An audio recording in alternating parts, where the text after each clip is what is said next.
देखो जो बिजनेस के न्यूमेरिकल को सॉल्व करने के लिए ना, मैं वैसे ये आपस से सवाल है, मैं यहाँ से यही वाली स्लाइड यहाँ भी देख रहा हूँ अपने सामने। आगे जब मैं इसको आगे पीछे करूँ, मेरे पास एक एक्स्ट्रा डिवाइस है, तो इसके लिए ना मैंने आपको एक पर्टिकुलर ना टेबल बनाया था ताकि आपको ये याद रहे। अच्छा, इस टेबल का आज आपने देखा होगा एओपी में यूज हुआ, यानी एओपी में जो बिजनेस वाला हिस्सा था ना, एओपी का बिजनेस प्रॉफिट का हिस्सा था, उस पे आपका चैप्टर 7 और 8 चल रहा था, और एओपी पर्टिकुलर एक हिस्से के ऊपर आगे सिर्फ एओपी लग रहा था, बाकी सारे में क्या चल रहा था, इनकम फ्रॉम बिजनेस का सेक्शन चल रहा था।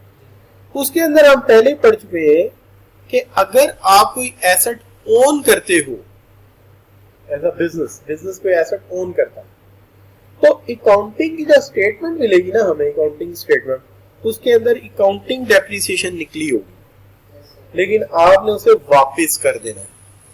वो निकली होगी, आपने क्या करना है, वापस कर देना है, यानी जो उसने लेस किया आपने ऐड कर दिया, उल्टा करना है, और अपना इनिशियल अलाउंस और अपनी डेप्रिसिएशन कौन सी वाली, टैक्स वाली, वो उसमें से माइनस कर देनी है, वो उसमें से माइनस कर देनी है, उसके वाली वापस कर देनी है और अपने वाली माइनस कर देनी है। अगर एसेट लीज हो, अगर आज ये हुआ था वहां पे, अगर एसेट लीज हो तो अकाउंटेंट कहेगा एक्चुअली ये तुम्हारा अपना एसेट है, इसलिए इसकी डेप्रिसिएशन निकालो और इंटरेस्ट एक्सपेंस जो है इसके, वो क्या करो, ये ऐड करो, क्या करो, इनके ऐड करो, ठीक है ना, सही हो गई बात। और इसमें से लीज रेंटल क्या करो, माइनस कर दो, लीज रेंटल जो है वो माइनस कर दो। अच्छा, दूसरी बात पता है क्या है कि lease asset acquired by deal. अच्छा, अब ये तो याद रहेगा ना, याद हुआ था वहां, आपको याद आया होगा, वो जो गाड़ी थी उसने कहा था लीज हुई है, तो हमने उसकी फाइनेंस कॉस्ट भी वापस करी थी, हमने उसकी अकाउंटिंग डेप्रिसिएशन भी वापस करी थी, और जो लीज रेंटल था वो माइनस किया था, उसके सामने लिखा हुआ था। और उसके बाद क्या है, अगर वो एसेट जो लीज पे लिया था एंड पे जाकर डील हो गई और वो आपने एक्वायर कर लिया, तो चूंकि वो यूज एसेट है तो उसमें इनिशियल अलाउंस नहीं होगा, खाली क्या होगी, डेप्रिसिएशन, लेकिन उसने भी निकाली होगी, तो उसकी वाली क्या करोगे, अपनी वाली माइनस कर देंगे, ठीक हो गई बात। अच्छा, अब एक बात और है, ये याद रखना है कि जब भी कभी डिडक्शंस किए हो उन्होंने, तो कुछ डिडक्शन ऐसी हैं जिनकी हम कोई ट्रीटमेंट नहीं करेंगे, लेकिन वो डिडक्शन उसे वापस करेंगे। वो कौन सी, गवर्नमेंट का फाइन है उसे खर्चे में डाल दिया, गवर्नमेंट का फाइन खर्चे में आ सकता है, नहीं आ सकता, इसका तो हर बंदा रिटर्न लेट करेगा, 2 महीने लेट करेगा, क्योंकि जब फाइन पड़ेगा खर्चे में डाल देगा, लिहाजा ये अलाउड नहीं है वापस करना।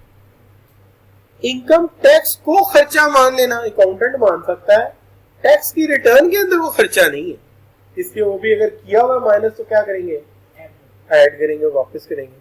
Salary monthly exceeding to 25,000 but paid in cash, cash में सैलरी दे दी तुमने, ठीक है, या इसमें से विद होल्डिंग टैक्स माइनस नहीं किया, तो विद होल्डिंग टैक्स माइनस नहीं किया, या ओवरऑल अकाउंट 2.5 लाख का था, तुमने 25,000 किस में दे दी, कैश में दे दी, तो हम क्या करेंगे, इसको वापस करेंगे, ये हम तुम्हें फिर कहेंगे खर्चे में नहीं ना डालेंगे, वापस क्यों करेंगे, तुम्हारी इनकम बने, इनकम बने तुम्हारा टैक्स बढ़े, टैक्स बढ़े तुम्हें सजा मिले कि तुमने क्यों विद होल्डिंग टैक्स नहीं काटा, आइंदा फिर काटोगे।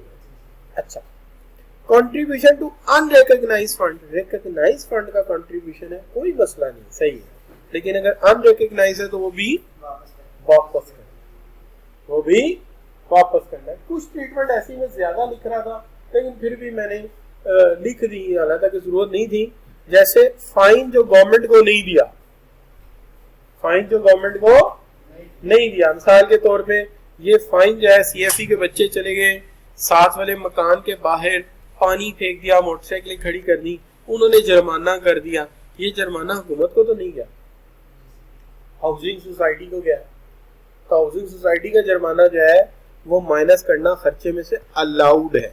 अलाउड है तो हम इसके अगेंस्ट कोई एक्शन नहीं करेंगे, हम कहेंगे ठीक है कोई मसला नहीं, इस पर कोई एक्शन नहीं। गवर्नमेंट का फाइन है वो नहीं हम माइनस करने देंगे। किसी दूसरे एजेंट का फाइन है, housing society, residential society, PHA या रोड के जो अंजुमन ताजरान है उसने जुर्माना कर दिया है तो वो हम कहेंगे ठीक है ये खर्चा है।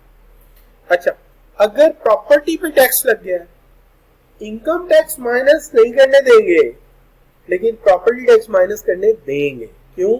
कि अगर एक प्रॉपर्टी में मेरा ऑफिस है, किसका? मेरे बिजनेस का ऑफिस है, उसको टैक्स लग गया है, उसको क्या लग गया है? टैक्स लग गया है। अगर उसको टैक्स लग गया तो क्या करेंगे? वो माइनस करेंगे, वो माइनस करेंगे, वो खर्चा है ना जी। मैंने ऑफिस लिया, प्लांट लगाया, वहां पे टैक्स लग गया, उसको माइनस कर दें। उसके बाद क्या है?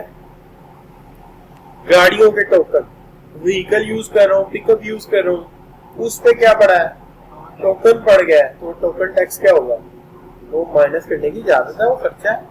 ठीक है जी, सिर्फ गवर्नमेंट वाला टैक्स माइनस करने की इजाजत नहीं है। अच्छा जी, आगे चलते हैं। ज़कात, ज़कात क्या करेंगे? Add back.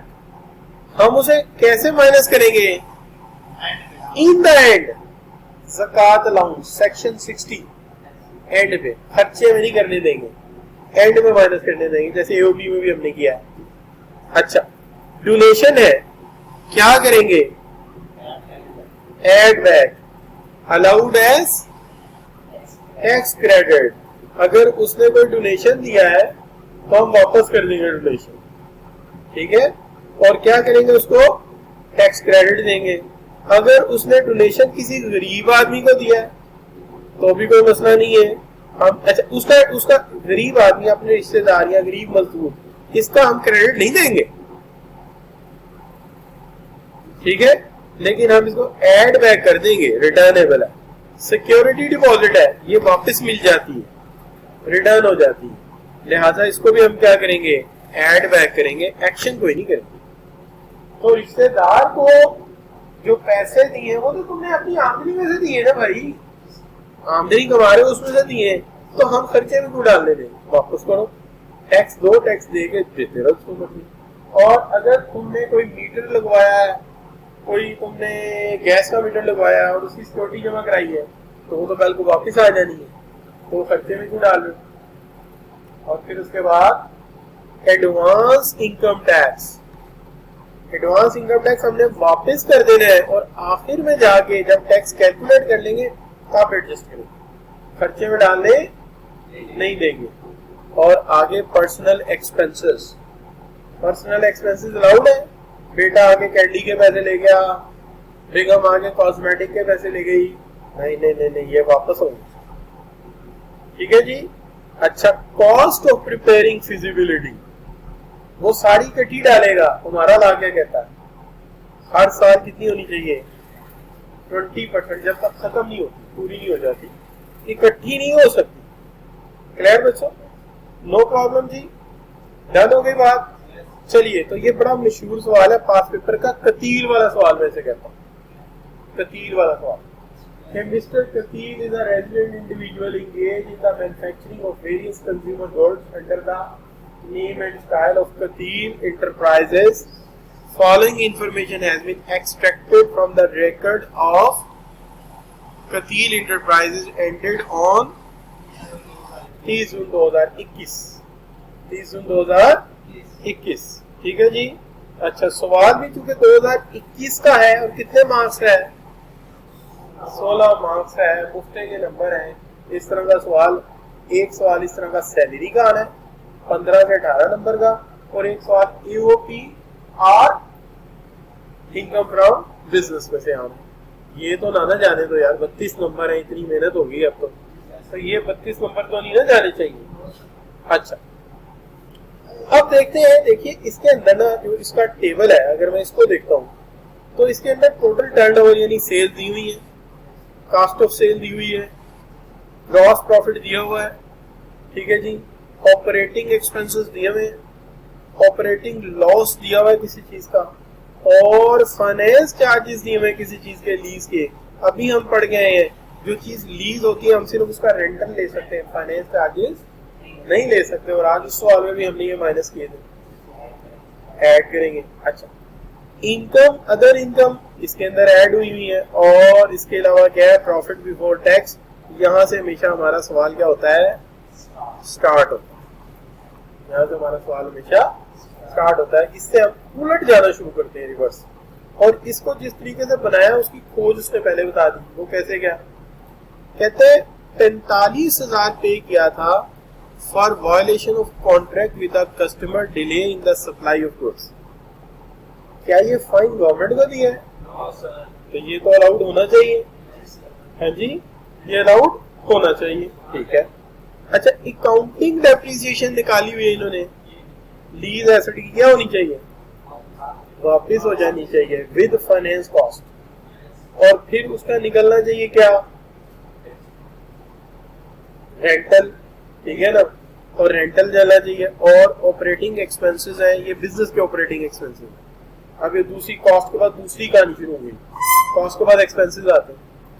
अच्छा, 450 पेड किए हैं renewal of licence for 15 year. ये सिक्योरिटी नहीं है, 15 साल के लिए लाइसेंस रिन्यू कराने के लिए क्या पे किया है, 4,50,000 रुपये। क्या ख्याल है?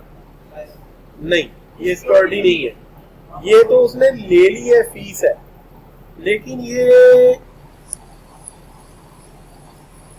गुडविल है, गुडविल है, ठीक है, फिजिकल चीज नहीं है। तो इस पे अमोर्टाइजेशन करनी पड़ेगी, 15 साल है ना, तो अमोर्टाइज तो करेंगे ना गुडविल को, इमेज को, लाइसेंस को। अगर वैल्यू दी हुई तो अमोर्टाइज तो करना पड़ेगा ना। अच्छा, व्हीकल पेड कैश कितना, फॉर 8 ऑफिस कार्स, ठीक है जी, इसके लिए कैश देना पड़ा। 85,000 paid as security deposit to K Electric. Security क्या होती है, रिटर्नेबल होती है यार, वापस आ जाएगी, खर्चे में तो नहीं होनी चाहिए। तो क्या करें, इसको ऐड करें। 3 लाख रुपए कलेक्टेड फ्रॉम केई एडवांस टैक्स। ये बड़ी बड़ी कंपनियां पता क्या करती हैं, आपसे ना इनके पास जाते हैं हुकूमत के नुमाइंदे, जाके कहते हैं के इलेक्ट्रिक तुम इतना बिल लेते हो इस कंपनी से, इससे कोई इतना एडवांस टैक्स दे, और ले गया मैं तो। के इलेक्ट्रिक जाकर उनके बिल में टैक्स डालता है और कहता है चलो जमा करा, और वो किसको दे देता है, गवर्नमेंट, अपने पास नहीं रखता, गवर्नमेंट को दे देता है। अच्छा, के इलेक्ट्रिक से क्यों कहते हैं जान, तुझे बिल भेजना ही है, उसमें डाल दे, और अगर ना देंगे तो क्या होगा, मीटर कट जाएगा, इस तरह उनको देना पड़े। तो ये एडवांस टैक्स है, खर्चे में डालना चाहिए, खर्चे में तो नहीं डालना चाहिए, वापस करना चाहिए। इसको बाद में जाके क्या करना चाहिए, ट्रीट करना चाहिए, है ना जी, बात समझ आ रही है। अच्छा, अब देखिए, cash donation pays to poor families, अपनी फैक्ट्री की गरीब फैमिलियों को कितना दिया, 600। क्या करना चाहिए इसको, वापस कर, और इस पर कोई एक्शन करना, तुम्हारी आमदनी जिसको मर्जी दी हो, खर्चा तो नहीं ना है फिर। अच्छा, ज़कात इसने पहले ही माइनस कर ली, तो क्या करना चाहिए, वहां वापस करनी चाहिए, वो आखिर में जाकर ट्रीट करनी चाहिए। और पेनल्टी दी इसने कितनी, किसने पे ये इम्पोज की, कमिश्नर ने। क्या वजह थी, तो ये जुर्माना हुकूमत को नहीं जा रहा, तो क्या करना चाहिए, वापस डालना चाहिए, लेकिन हम सब्ट्रैक्ट नहीं कर सकते, क्यों, ये गवर्नमेंट का फाइन है। कॉन्ट्रैक्ट वाला जो है वो तो हमें अलाउड है, ये देखिए कॉन्ट्रैक्ट वायलेशन अलाउड है, ये फाइन अलाउड है, लेकिन वो वाला अलाउड नहीं, गवर्नमेंट को दे दिया। अच्छा, इंटरटेनमेंट की है, एक्सपेंडिचर की है, arrival of foreign customers, entertainment allowed है जी बिजनेस में, अलाउड है यार, इसके अंदर कोई ऐसी बात नहीं लिखी कि गैर रवायती तरीके से किया गया, अल्लाह ना करे कोई डांसर बुला ली या कोई शराब पिला दिया, तो कुछ नहीं। तो एंटरटेनमेंट कस्टमर को क्या होती है, अलाउ होती है, तो इसको कुछ नहीं करेंगे। अच्छा, अब देखिए अदर इनकम क्या क्या सूरत हाल है। कैपिटल गेन कमाया कितना, 12 लाख, किससे, प्राइवेट कंपनी के शेयर्स बेचे हैं, ठीक है जी। अच्छा कब, 2016 को, अच्छा जी, नहीं खरीदे थे, एक्वायर किए थे। अच्छा lease rental paid during the amount, ये वो वाली लीज आ गई जो पहले डेप्रिसिएशन भी हुई है, वही वाली। अब वो इंफॉर्मेशन आगे पीछे भी हो सकती है ना, ख्याल रखना है। During the year warehouse was constructed, तो यार वेयर हाउस कंस्ट्रक्ट किया तो कंस्ट्रक्ट करते पूरी कार चाल दोगे, ये तो गलत बात है। बिल्डिंग की क्या होती है, बिल्डिंग की क्या होती है, डेप्रिसिएशन। तो बिल्डिंग है ना, तो डेप्रिसिएशन करो, पूरी कास्ट थोड़ी डाल सकते हो, ये वापस करनी पड़ेगी, डेप्रिसिएशन निकालनी पड़ेगी। इस पे इनिशियल अलाउंस होता है बिल्डिंग पे। इनिशियल अलाउंस 4 चीजों पे नहीं होता, कौन कौन सी, याद करो, नक्शा बनाया था, मकान बिल्डिंग पे नहीं होता, उसके अंदर खड़ी गाड़ी पे नहीं होता, गाड़ी के अंदर पुराने प्लांट का इंजन लगा हुआ है उस पे नहीं होता, और किस पे नहीं होता, फर्नीचर लगा हुआ है उस पे नहीं होता। तो अब याद आ गया, बिल्डिंग पे नहीं होता, उसके अंदर खड़ी गाड़ी पे नहीं होता, गाड़ी के अंदर के फर्नीचर पे नहीं होता, वैसे सारे फर्नीचर पे नहीं होता, ये सिर्फ समझाने का तरीका। और गाड़ी के अंदर पुराना इंजन लगा हुआ, उसको मैंने प्लांट कह दिया, प्लांट ही है ना छोटा सा, तो पुराने प्लांट में भी नहीं होता। अगर प्लांट इंपोर्ट किया हो तब होगा, चाहे वो यूज है। लेकिन अगर लोकल पुराना प्लांट है तो उसमें इनिशियल अलाउंस नहीं होता। समझ आई बात की। अच्छा ये लाभ मिल गया था आपको वैसे। अच्छा जी, the tax depreciation without 2021 considering the para 5, para 5 कौन सा है, वेयर हाउस के ऊपर क्या किया गया है, डेप्रिसिएशन भी ये लगाई हुई इन्होंने। तो ये कौन सी डेप्रिसिएशन है, ये अकाउंटिंग डेप्रिसिएशन है, और हमें कौन सी चाहिए, टैक्स डेप्रिसिएशन चाहिए, ठीक है ना। अच्छा तो वो वैल्यू दी हुई हम निकाल लेंगे, दो ही तरीके, या वैल्यू दे दे या खुद निकाल के दे देगा। अच्छा एडवांस टैक्स भी है मजीद, वो कितना है, 80,000। अब 2 एडवांस टैक्स हो गए, एक जो के थ्रू क्या है, के इलेक्ट्रिक के, और एक ये वाला। अब आखिर में जब टैक्स निकलेगा दोनों माइनस हो गए, अगर कुछ बचा तो टैक्स देंगे, नहीं होगा ज्यादा हो गया वो तो फिर रिटर्न मांगेंगे। अच्छा बच्चों तो चले शुरू करते हैं, बिस्मिल्लाहिर्रहमानिर्रहीम। शुरू होगा प्रॉफिट बिफोर टैक्स से, प्रॉफिट बिफोर टैक्स। तो प्रॉफिट बिफोर टैक्स जाके देख के आऊं कितना है। वैसे मेरे पास ये स्टेटमेंट है तो मैं यहीं से देखता जाता हूँ, आपके पास तो पेज है ना, पेज खोल लो यार। तो कितना है, 2809,297। चेक कर लें, यही है कि मैं गलत लिख गया हूँ, यही है, ये है हमारा प्रॉफिट बिफोर टैक्स। अब आपने क्या करना है, इस तरफ ऐड करते जाना है, जो चीजें उसने माइनस की हैं, और जो चीजें हमें असूलन निकालनी चाहिए इस तरफ लेस करते हैं। आमने सामने करेंगे तो हमें भूलेंगे नहीं। सबसे पहले चलते हैं हम यहाँ पे, और यहाँ से शुरू करते हैं कि जनाब 45,000 paid to the violation of contract, तो इसको तो हम छेड़ेंगे ही नहीं, अलाउड है। किसको किया, कॉन्ट्रैक्ट वायलेशन से, ये खर्चा हो सकता है, बिजनेस में ऐसे खर्चे करने पड़ते हैं, टैक्स पे इस पर कोई इतराज नहीं। अच्छा लेकिन अकाउंटिंग डेप्रिसिएशन निकाला आपने उस लीज एसेट का, तो एक्चुअली आपने 2 काम गलत किए ना।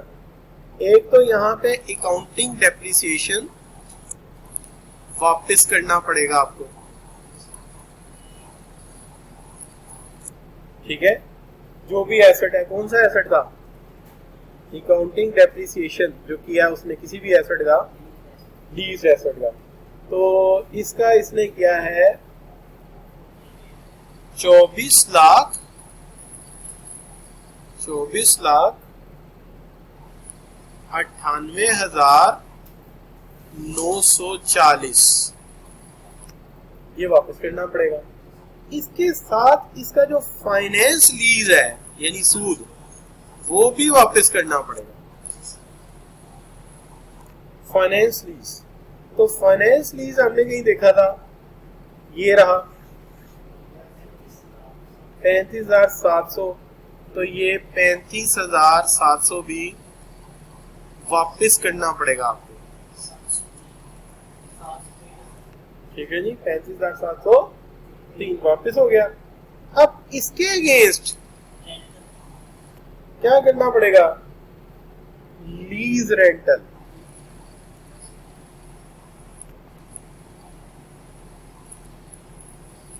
लीज रेंटल, तो लीज रेंटल की अमाउंट जो है लेस करनी पड़ेगी, और लीज रेंटल यहां कहीं पड़ा हुआ था, आपने देखा था, ये रहा चौथा पॉइंट। तो लीज रेंटल साथ ही एडजस्ट कर दें, कितना? 2,70,000। ब्रैकेट डाल देता हूं क्योंकि याद रहे ये माइनस होगा। क्लियर जी, नो प्रॉब्लम। अच्छा, अब ना बच्चों चलते हैं, हम एक एक करके देखते जाते हैं चीजों को। यहाँ टिक कर देता हूँ, ये मेरा हो गया है और ये मेरा डील हो गया। This one, yes it is done. Operating expenses में जाता हूँ। एक licence paid for renewal, renewal of licence आपने लिया है और आपने खर्चे में डाल दिया है, एक्सपेंस में डाल दिया कितना? 4 लाख। ये वापस करना पड़ेगा आपको, क्योंकि आपने क्या लिया है? लाइसेंस। तो लाइसेंस लिया है 4,50,000 का, ये वापस करें। ठीक है जी। अच्छा, लेकिन इसकी अमोर्टाइजेशन तो करें ना, इसको खर्चे को इकट्ठा नहीं डाल सकते। लाइसेंस, गुडविल, कॉपीराइट्स खरीदना, तो उसका जितने साल का मुआहदा है, तो कितना मुआहदा है? 4,50,000 का स्ट्रेट लाइन मेथड, 15 साल स्ट्रेट लाइन मेथड। कितना बन गया जी? शाबाश, 30,000 बन गया। ठीक है जी, ठीक हो गया जी। तो ये अमोर्टाइजेशन का मसला हल हो गया। Now you done it. Vehicle tax पे किया आपने, कितना? क्या ख्याल है, जाने दे? टोकन टैक्स अलाउड है?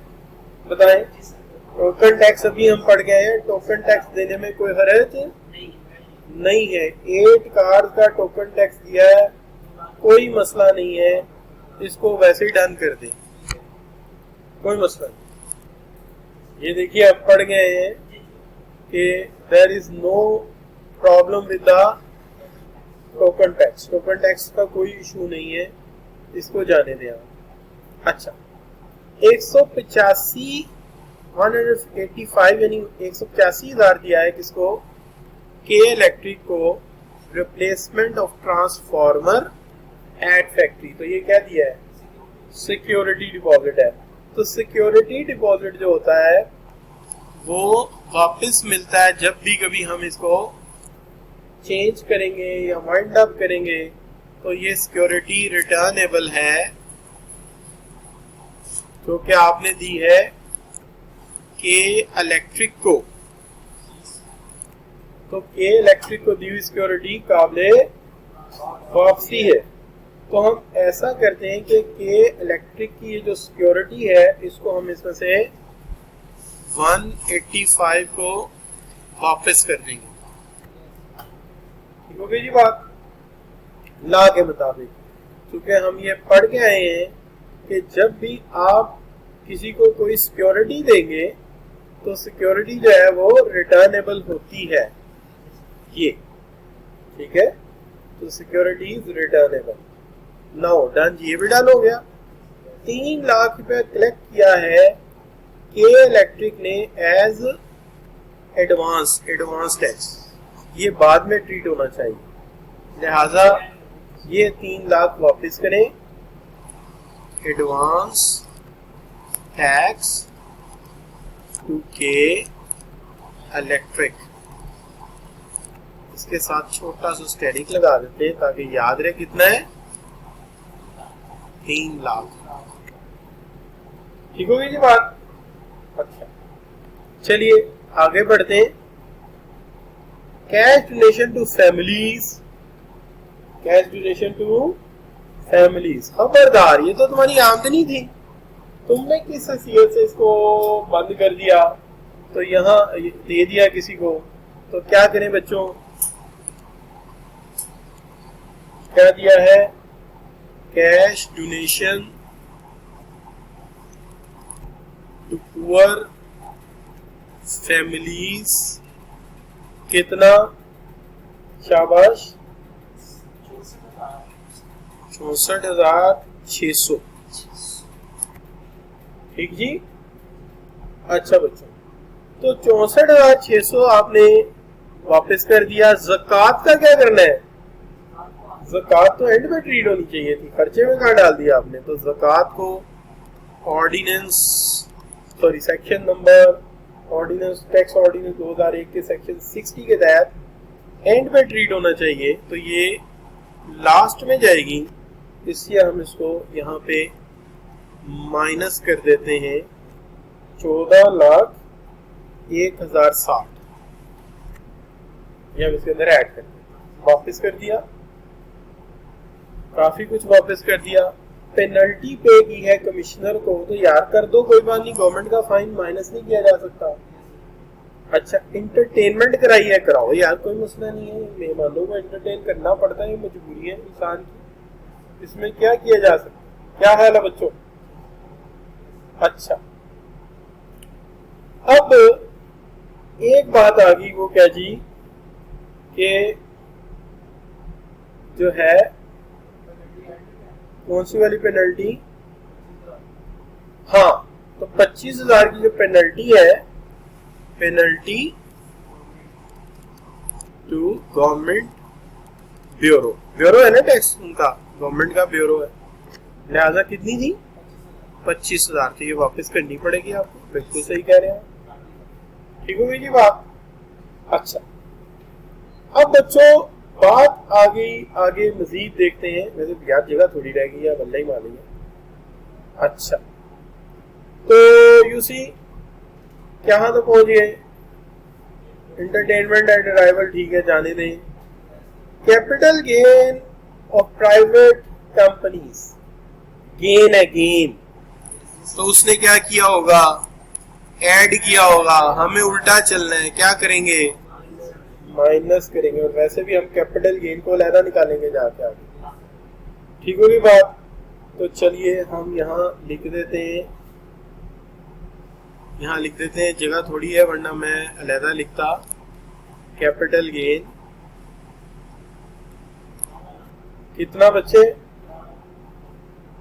18, अच्छा कैपिटल गेन 12 लाख, तो कैपिटल गेन जो है वो 12 लाख है, लेकिन हमने इसको पता 12 लाख नहीं करना ना, ये तो मसला है। उसने कितना बताया 12 लाख। अच्छा पब्लिक सेक्टर कंपनी के शेयर, पब्लिक कंपनी के शेयर है, प्राइवेट के, प्राइवेट के खरीदने में कितनी देर होगी, साल से कम या साल से ज्यादा, साल से ज्यादा हो गए, तो क्या ख्याल है, साल से क्या हो गया है, ज्यादा हो गया है, तो हमें क्या करना चाहिए, शाबाश, हमें इसका 75% कर देना चाहिए, क्या ख्याल है, ठीक है कि नहीं, क्यों जी। लेकिन मेरा ये ख्याल है कि यहाँ इसे हम वापस कर देते हैं, इसका 12 लाख जो इसने ऐड किया है, ये हम बाद में ना करें जाके, क्या ख्याल है, उसके फेस पे जाके करेंगे, यहाँ नहीं करते, यहाँ सिर्फ उसको वापस कर देते हैं, जो उसने ऐड किया उसने माइनस किया, ये नहीं मुझे समझ आ रही, तो समझाएगा, ऐड किया होगा, तो हमें क्या करना चाहिए, उलट करना चाहिए, यही है ना, क्योंकि ऐसे सही किया ना मैंने, इंसाफ की बात करना, तो उसने ऐड किया तो हमें क्या करना है, माइनस करना। अच्छा ये लीज रेंटल तो ट्रीट हो गया, तो इसको तो टिक कर दिया हुआ आपने। During the year warehouse was constructed for storage, cost कितनी आई इसकी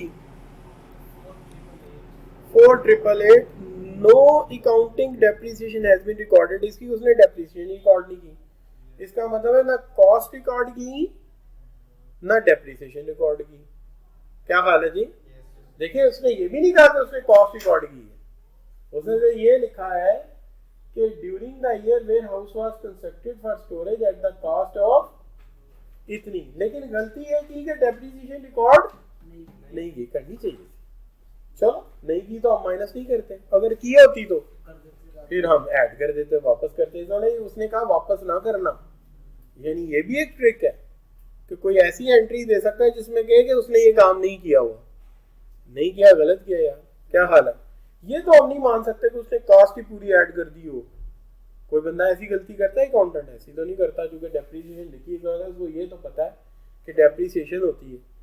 अच्छा, अब जब हम इसकी डेप्रिसिएशन निकालेंगे तो हम इसकी डेप्रिसिएशन कैसे निकालेंगे? तो हम यहाँ पे लिख लेते हैं डेप्रिसिएशन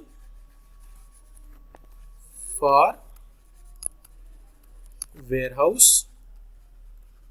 वेयरहाउस ऐसे लिखेंगे ना, सही लिखे स्पेलिंग?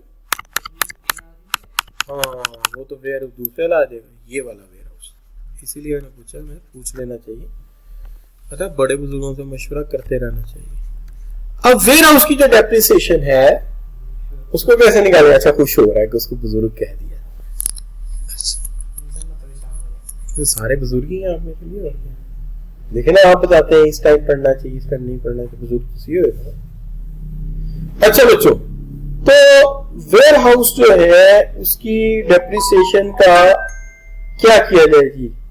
लेट मी नो जी, कैसे करेंगे जी? वेयर हाउस की डेप्रिसिएशन करनी है, हाउ यू डन इट जी? शाबाश। तो हम यहां कर देंगे, वेयर हाउस कितने का है कीमत पता? 4,888 का है। 4,888। ओ यार एक मिनट, 48,88,000। जरा सा तेज लिखो ना, नहीं लिखता। 88,000 जी। डेप्रिसिएशन कितनी होगी इसकी? 10% होती है। ठीक है जी, नो प्रॉब्लम जी। अच्छा, तो निकालें कितना बनता है 10%? 1 0 कम कर दिया जाए, क्या ख्याल है जी? क्यों जी? अच्छा, ये पहला साल नहीं इसका यार, बिल्डिंग में पहला साल 50% तो करोगे ना? खरीदने के साल और बेचने के साल बिल्डिंग पे 50% होता है। सवाल जो है उसके मुताबिक, क्या हाल है? क्यों जी? तो कितना कर दूं? 50% कर दिया। करें जरा, क्या आती कैलकुलेशन? 2,44,400। ये सही लिखा है मैंने, 1 0 ज्यादा नहीं डाल दिया। ये वाला बनता है 2 लाख, यहां पे लिख दूं फिर 2,44,400। तो 4,400 को, ठीक है। अच्छा जी, ये ऐसे है कि देखिए, आपने इनिशियल अलाउंस भी पढ़ा होगा और डेप्रिसिएशन रूल भी पढ़े होंगे। तो डेप्रिसिएशन रूल ये कहते हैं कि जब किसी चीज को आप डेप्रिशिएट करते हो तो बिल्डिंग का डेप्रिसिएशन 10% है, लेकिन खरीदने के साल यानी पहले साल फर्स्ट ईयर ऑफ यूज में 50% और बेचने के साल में 50%, नए रूल में। अच्छा, पुराने रूल में ना जरा डिफरेंट था, डेट भी बताई, लेकिन ये 2021 है ना, ये देखो, ये 20 के बाद की बात हो रही है। उस ईयर का ला लगेगा ना। अगर ये 19 होता ना तो पहले साल 50% नहीं होता था, पूरा होना था। उसका ला क्या था, याद है आपको? उसका ला ये था, पहले साल जो है ना 50% नहीं करना, और आखिरी बेचने के साल क्या करना है? डेप्रिसिएशन करनी नहीं। आखिरी साल पुराना ला जो है 2020 के बाद का, सॉरी पहले का। बाद में ये था कि खरीदने और बेचने के साल 50% और बाकी सालों में पूरी। याद आ गया आपको? ये हमने वहां पढ़ा था डेप्रिसिएशन। अच्छा, अब ना एक और चीज आ गई, वो क्या कि आपने एक और चीज करनी है, और वो ये करना है कि चेक करें कोई और एंट्री रहती है मेरी। कौन सी बच्चे? During the year, warehouse was constructed for storage of goods at a cost. Sir accountant ने ये ना हो कि ये कॉस्ट पूरी ऐड कर दी है। नहीं, उसने ऐसा मेंशन नहीं किया।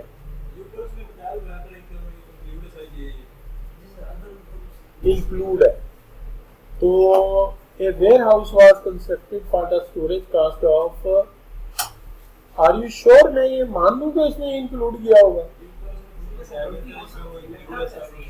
क्योंकि उसके बाद उसने आगे जाके डॉट डाल के कहा no depreciation has been recorded. इसका मतलब उसे पता है कि इसकी डेप्रिसिएशन होती है, उसने रिकॉर्ड नहीं की। मुझे तो लगता है ना अगर ये जुमला ना होता तो फिर मैंने आपके वाले नतीजे पे पहुंचना, लेकिन इस जुमले ने मुझे इस नतीजे पे पहुंचाया कि no accounting depreciation has been done, यानी ही नोज दैट के जो बिल्डिंग होती है उसकी डेप्रिसिएशन होती है, उसकी कॉस्ट ऐड नहीं होती। ये कॉस्ट उसने क्यों दी है? क्योंकि मैं तो इसको पढ़ाता हूँ, मुझे आइडिया है। याद रखें, कॉस्ट उसने इसलिए दी है क्योंकि उसने टैक्स डेप्रिसिएशन नहीं निकाली। तो ये उसने इसलिए दिया है कि जो स्टूडेंट है वो डेप्रिसिएशन खुद निकाल ले। You got it? बात समझ आई है? यानी वो मेंशन उसने कर दिया कि no accounting depreciation has been done, but साथ कॉस्ट देने का मतलब क्या है? अच्छा, एक और तरीके से मैं इस नतीजे पे पहुंचता, अगर उसने टैक्स डेप्रिसिएशन खुद दी होती। जब उसे टैक्स डेप्रिसिएशन नहीं दी तो ऑलमोस्ट 99.99% श्योर है कि ये इसलिए दी हुई है कि ताकि स्टूडेंट टैक्स डेप्रिसिएशन खुद निकाल सके। ये वजह से। क्लियर बच्चों? अच्छा, नाउ इसी अगला क्या आ गया? Tax depreciation for a tax year 2021 considering the effect of para 5 कितनी है?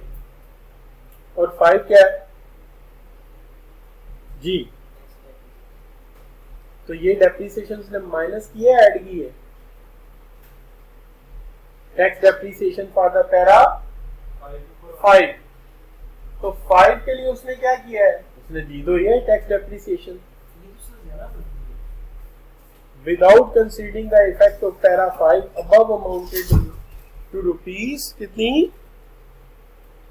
15,60,000 और tax year 2021 without considering the effect of para, यानी उसने इफेक्ट को कंसीडर नहीं किया। इफेक्ट को कंसीडर नहीं किया, तो इफेक्ट को कंसीडर नहीं किया तो फिर क्या होगा? क्यों जी? हम इसको टैक्स डेप्रिसिएशन को भी विदाउट कंसीडरिंग द जी साहब। एडवांस टैक्स का क्या करें? एडवांस टैक्स को यहां जाके हम ऐड कर देते हैं। ये एडवांस टैक्स दिया हुआ है, उसने कितना दिया है जी?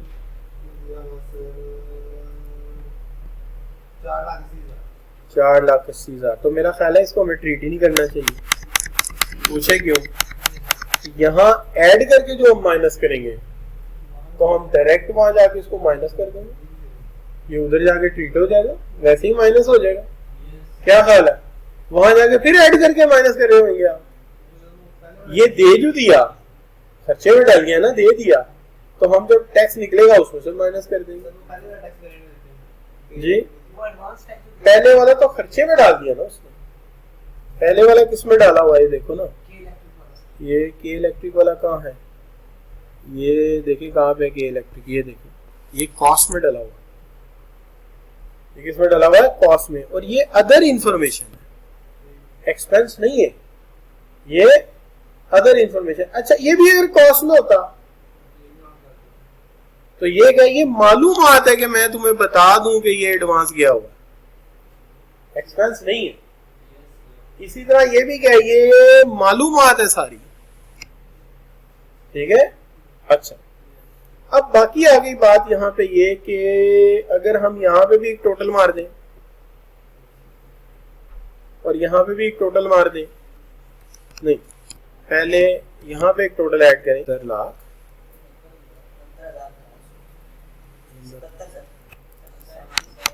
77 69। Start with 77। अच्छा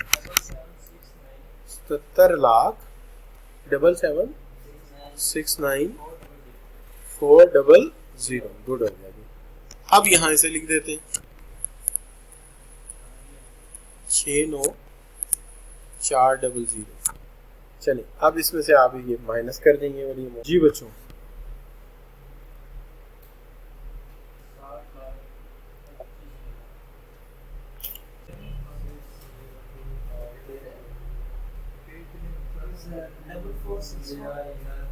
डबल 4,6,4,800। ठीक है। अच्छा अब इसमें एक बात सुन ले, तमाम बच्चे हो गया। नहीं ऐसा नहीं है। एग्जामिनर कहता है कि जब मैं पेपर चेक कर रहा होता हूं तो लॉट ऑफ पेपर गलत ही जा रहे होते हैं, लेकिन उसमें से चंद एक पेपर ऐसे होते हैं जिसमें 50% मिस्टेक होती है, 50%, और मैं उनको पास कर। इस बार ये नहीं कि और बंदे हो गए जाके, यानी हम पूरी तरह कोशिश करें तब भी ऐसी कोई गलती हमसे हो जाती है। ठीक है। तो ये बल्कि आप बड़े बड़े टैक्स कंसल्टेंट के पास भी जाएंगे, वो कहेंगे इस तरह की गलतियां तुम्हारी रिटर्न में भी जा रही होती है। तो लिहाजा कोई ऐसा बड़ा मसला नहीं है, आप उसको जान पे नहीं बना के बैठ जाना पता नहीं क्या हो गया है। अच्छा बच्चा ये टोटल आपके नजदीक ठीक है, कंफर्म है आप? अच्छा अब मैं इसको पुट अप कर सकता हूँ। अच्छा आपने 15 वाला जो 60 का वो कर लिया ट्रीटमेंट, चलो ठीक है। अब मैं इस सवाल की फेजिंग बना सकता हूँ। फेजिंग समझते ना आप, क्या होती है फेजिंग? चेहरा होता है उसका। तो चेहरे के मुताबिक यहाँ पे लिख दें रिटर्न ऑफ, क्या नाम क्या था बंदे का? Income of Qateel enterprises and thereon. Year कौन सा था? 2021। अच्छा बच्चों तो यहां लिख दिया जाए इनकम फ्रॉम बिजनेस। वैसे यार इतना लंबा लिखने की जरूरत नहीं थी, मुझे वही सही था जो हमेशा लिखता हूँ। अच्छा कितनी है? शाबाश लिखवाओ। 44,6,4,800। ठीक है जी। अच्छा then income from capital gain. Income from capital gain कैसे निकालूंगा? कितना था कमाया था शेयर्स बेच के? शेयर्स वाले कहाँ गए यार? शेयर्स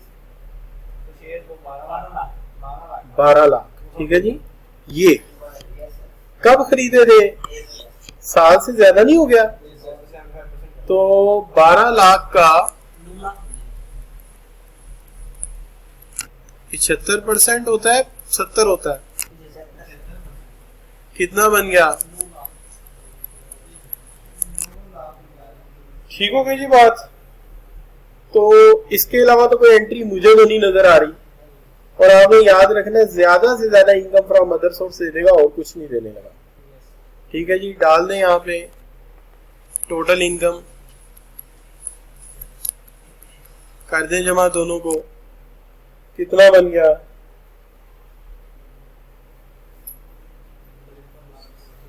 कितना जी? 53,64,800। अच्छा इसमें से अगर कोई टोटल आपके यहाँ पे गलत हुए तो नेवर माइंडेड, ये आपने किए कि आप सही भी कर सकते हैं। एंट्रियां अपनी इंशाल्लाह ठीक है सारी। टोटल वोटल आप कर रहे हैं क्योंकि जाहिर है आप जल्दी में कर रहे हो, तो कोई गड़बड़ हो जाए तो आप बाद में ठीक कर लेंगे। अच्छा लेकिन पेपर में इसके नंबर कटते हैं कैलकुलेशन गलत करने से। ठीक है। एक्यूरेसी के भी नंबर है। अच्छा ज़कात कितनी है? मेरे पास है कितनी? 14,01,060 रुपए। ये मैंने माइनस कर दी इसमें से। ये सारा रेड से क्यों लिख रहे हैं यार? पेन में वहां ब्लैक इंक यूज हो रही है जी। शाबाश। टैक्सेबल इनकम कितनी आ गई जी? टैक्सेबल इनकम कितनी आ गई जी? शाबाश। 3963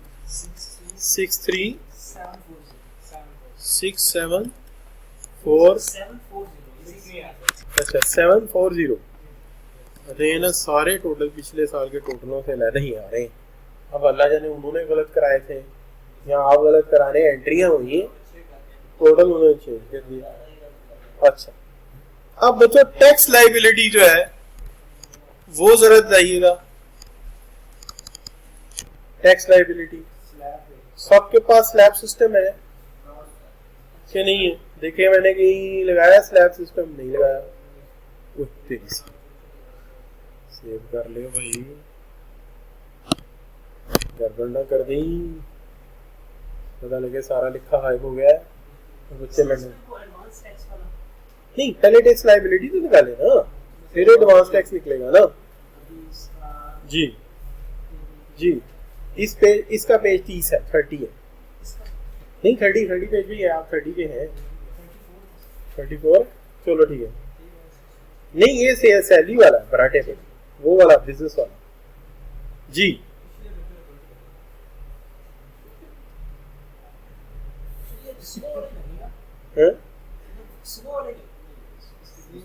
नहीं यार 39 लाख है, वो 60 था, ये 39 है।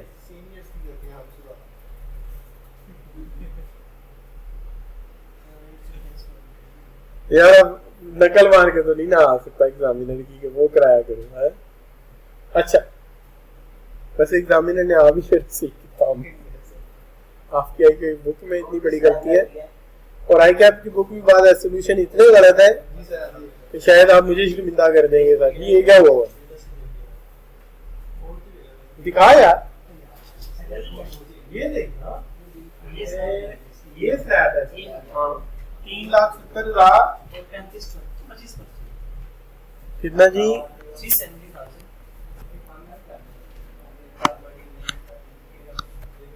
3,70,000। ये देखो बच्चों ये सही लगाया मैंने, और खुदा के बंदो रेट देख कर बताओ। हाँ माइनस क्या करना है? मिनिमम लिमिट बताओ। 3 मिलियन 35 लाख। सैलरी वाला तो नहीं कर लिया?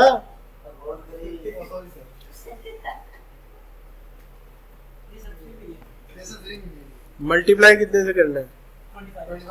25%। चलो निकालो। अल्लाह क्या करूं, अभी तो बच्चों को तो टैक्स भी नहीं निकालना है। कितना जी? 6,10,935। डन हो गया जी। ओए होए होए, तो इधर तो एडवांस टैक्स ही बहुत ज्यादा क्या हुआ है। ये एडवांस टैक्स है एक 4,80,000, और एक गया हुआ है के इलेक्ट्रिक को। के इलेक्ट्रिक को गया हुआ कितना? 3 लाख। तो 3 लाख एक जाएगा जो आपने के इलेक्ट्रिक को दिया था, 3 लाख, और 4,50,000 का है, 4,80,000। ये कौन सा? जो डायरेक्ट एडवांस ले गया था टैक्स ऑफिसर आके। ये दोनों इसमें से माइनस करें, कितना बचा? हाँ मतलब करें कितना आया माइनस में? 1,69,065। ये होगा रिटर्नेबल, ठीक है, रिफंडेबल टैक्स। ठीक हो गया जी, नो प्रॉब्लम जी, डन हो गया। अच्छा जी, अब कॉलेज के थोड़े पैसे बचा दें अगर आप गए तो। मैं ये वाला सॉल्यूशन सेव कर दूं, ये सेव हो गया, और ये साथ ही अगली असाइनमेंट आ गई आपको।